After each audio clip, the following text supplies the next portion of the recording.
Hai semuanya, gimana kabar kalian? Semoga selalu dalam keadaan baik. Jadi welcome back di segmen analisa pagi teman-teman. Seperti biasa di video kali ini kita akan update ya untuk news dan juga pergerakan dari market, khususnya market Bitcoin. Teman-teman, hari ini kita udah dapat beberapa data dari makroekonomi ya, terutama soal data-data kemarin, yaitu data CPI dari Inggris. Kalau kita perhatikan sih dari data CPI, inflasi sudah bisa dikatakan mengalami penurunan, teman-teman. Cuman, ya yang harus kita waspadai adalah masih ya, soal CPI year on year-nya itu belum sesuai dengan ekspektasi market, di mana diekspektasikan inflasi turun dari 10,1%, turunnya ke 8,3%, tapi kenyataannya dia hanya turun sekitar 8,7%. Artinya adalah inflasi untuk sekarang ini masih cukup tinggi. Kemarin juga kita dapat beberapa pidato. Salah satunya adalah dari Treasury Secretary Janet Yellen atau Menteri Keuangan Amerika Serikat, teman. Yellen mengatakan bahwa saat ini mereka sedang berusaha ya, jadi early June atau awal Juni mereka akan menghadapi yang namanya debt ceiling deadline, teman-teman, yang harus diselesaikan. Janet Yellen sih pengennya masalah ini cepat selesai, teman-teman. Dia melakukan diskusi singkat di perdagangan kemarin dan tentunya pada beritanya ini ya semacam pernyataan-pernyataan aja sih, teman-teman, soal bagaimana pentingnya debt ceiling ini untuk dinaikkan untuk sementara ini. Lalu, teman-teman, ada juga pidato daripada Waller ya, kemarin salah satu anggota The Fed, di mana dia mengatakan bahwa more rate hikes ahead, teman-teman, dan belum support untuk pause sekarang ini. Ngeri nggak pernyataannya dari Christopher Waller? Jadi intinya di pernyataan terakhir, speech terakhir tengah malam kemarin, dia mengatakan bahwa sepertinya The Fed masih bakalan naikin suku bunga nih. Jadi kurang lebih seperti itu ya. Dan sekarang dalam posisi sekarang itu anggota The Fed sendiri pada split, pada mix semuanya. Ada yang pro masih naikin suku bunga, ada yang udah oke deh, ini udah cukup gitu. Jadi sekarang pada mix. Nanti kita akan lihat datanya seperti apa. Kemudian juga ada FOMC meeting di tengah malam tadi, teman-teman, jam 1 dini hari ya. Ya ini ada meeting dan kurang lebih pembahasannya masih seputaran suku bunga The Fed. Dan The Fed sekarang dalam posisi ketidakpastian soal rate hikes, teman-teman. Apakah kedepannya masih bakalan kembali dinaikkan atau tidak? Tentunya pertimbangan-pertimbangannya adalah para perbankan yang udah pada jeblok semua, turun semua. Sementara mereka masih punya target soal 2% inflasi harus dalam posisi stabil, teman-teman. Sementara itu, FOMC bakalan diadakan di 13 sampai 14 Juni, teman-teman. Tentunya dengan posisi sekarang yang inflasi masih cukup tinggi, kemudian juga mereka masih akan melihat data-data seperti data CPI, PPI, PCE, serta labor market atau ketenaga kerjaan. Ini akan menjadi faktor-faktor yang cukup penting untuk Jerome Powell mengambil keputusan ke depannya. Apakah masih bakalan naikin suku bunga atau enggak. Kalau kita perhatikan dari Fed Rex Tools atau monitor suku bunga, alat monitor suku bunga ya, teman-teman, perubahan sudah terjadi, di mana 67% konsensus saat ini yakin The Fed bakalan tetap pause, sementara 33% ini udah naik ya, 33% itu masih melihat bahwa The Fed berpotensi untuk menaikkan suku bunga. Jadi kenaikannya sudah cukup signifikan. Sebelumnya yang pro untuk pause itu sekitar 80%, sementara 20% sisanya itu masih melihat The Fed masih bisa naikin suku bunga. Sekarang ternyata udah naik sekitar 13%, which is ini sebenarnya tanda hawkish kembali terhadap kebijakan yang akan diambil oleh Jerome Powell, teman-teman. Kemudian dari hari ini akan ada beberapa data yang cukup penting seperti GDP, Gross Domestic Product ya, teman-teman. Ini dari Amerika Serikat. Kuartal pertama kita akan lihat seperti apa kondisi dari GDP mereka, teman-teman, atau PDB mereka ya kalau dalam bahasa Indonesianya. Ya, itu data penting buat hari ini. Besok hari hari Jumat ya, besok hari Jumat itu kita akan dapat data soal PCE serta Core PCE Amerika Serikat. Masih belum selesai. Ini data yang cukup penting untuk kita perhatikan sebelum nanti keputusan soal suku bunga di tanggal 15 Juni. 15 Juni waktu sini.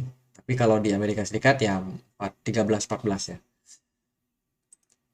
Berita yang lain ini ada dari Microsoft yang mengatakan bahwa China hacker itu di-backup oleh pemerintah mereka untuk menyerang company startup ya yang berhubungan di sektor lain, teman-teman, milik perusahaan dari Amerika Serikat. Jadi ini beritanya dari Microsoft yang mengatakan bahwa pemerintah China itu membackup para hacker. Ya tujuannya untuk apa? Untuk intelijen. Ini ngeri sih beritanya. Ya itu sih teman-teman dari beberapa berita makroekonomi kita udah spill juga, dan efeknya apa? Efeknya adalah indeks dolar di perdagangan kemarin itu mengalami tren penguatan yang lumayan signifikan.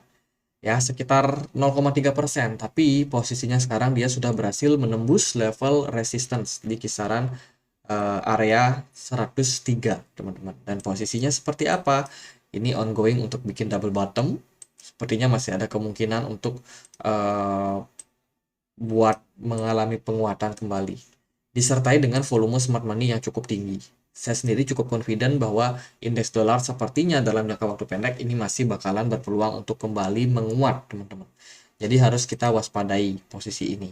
Sementara itu XAU atau emas kemarin tertekan kembali ya. Sepertinya tekanan jual masih bakalan tetap berlangsung. Kemudian S&P 500 kurang lebih juga jeblok lagi. Bitcoin dan kawan-kawan turun sekitar 3% dengan posisi BTC dominance yang juga masih cenderung turun. Altcoin sementara seperti Ethereum itu masih cukup strong kalau menurut saya, sementara altcoin yang lain ya pada jeblok juga sih. Gimana untuk pergerakan dari Bitcoin, teman-teman? Jika kita perhatikan dari closing time frame daily di perdagangan kemarin itu benar-benar ya bisa dibilang ambigu ya, teman-teman. Closingnya kurang greget dengan pergerakan Bitcoin yang masih cenderung sideways, tapi nah di perdagangan hari ini ternyata Bitcoin mendapatkan tekanan jual yang cukup tinggi. Makanya di perdagangan kemarin, di analisa video kemarin, aku udah sempat bilang juga tuh, aku belum confident. Kenapa? Karena dari smart money itu kosong. Kosong ya, volumenya naik, smart money-nya kosong. Di sana aku cukup yakin bahwa wah ini kayaknya masih ada potensi buat market untuk kembali turun. Dan ternyata hari ini sudah terrealisasi. Bitcoin drop dari support kisaran 26.600, which is sekarang pertanda bahwa peluang untuk Bitcoin kembali turun sampai 25.000 akan sangat terbuka lebar. Itu di time frame 4 jam pergerakan Bitcoin cenderung sudah breakdown ya teman-teman dari posisi sideways di sini, dan peluangnya sih kalau menurut saya masih bisa akan mencari level support berikutnya. Tadi pagi sempat naik sampai 26.400, tapi sepertinya rejection mulai terlihat dan sekarang kita ongoing ke 25.000. Ya, itu teman-teman, market setidaknya sekarang udah lebih clear ya untuk pergerakannya, dia bakalan kemana, udah lebih clear daripada kemarin. Jadi kalau menurut saya sih dengan posisi seperti ini market masih akan cukup volatile. Jadi kalau teman-teman perhatikan memang dia sudah breakdown, tapi itu bukan berarti bahwa Bitcoin bakalan terus longsor ya. Bisa jadi juga market akan sedikit dipermainkan nih. Bisa jadi dibawa naik dulu, kemudian dibawa turun kembali. Itu sih beberapa pergerakan yang cukup penting buat teman-teman perhatikan. So far, outlook saya masih cenderung bearish, market masih berpeluang untuk turun melihat dari statement-statement hawkish para petinggi ini, apalagi debt ceiling masih belum clear juga seperti apa. Jadi ya masih harus sabar sih teman-teman, buat yang mungkin ada yang wah ini udah beli ketinggian nih, ada sangkut nih. Jadi sabar dulu dalam posisi sekarang. Ini soal apa ya? Ini dari White House, teman-teman. Ini dampak dari kenaikan dampak dari kalau the Fed kalau pemerintah Amerika Serikat itu nggak naikin suku bunga ataupun batasan utang ya, sorry, debt ceiling. Jadi ini berita dari White House soal debt ceiling kalau nggak dinaikin, teman-teman. Jadi ada potensi pengangguran bakalan naik ya, karena krisis bisa saja terjadi disebabkan karena banyaknya surat utang mereka yang gagal bayar. Ini menurunkan kepercayaan para investor sehingga bursa saham itu berpeluang untuk kembali koreksi. Ya itu yang teman-teman harus perhatikan buat sekarang, masih dalam ketidakpastian. Cuma kalau view saya sih Bitcoin sepertinya masih bakalan berpeluang dalam tekanan. Nggak apa-apa teman-teman. Ya oke gitu aja. Semoga videonya bisa bermanfaat ya buat sekarang. Dan akhir kata saya Andri, makasih.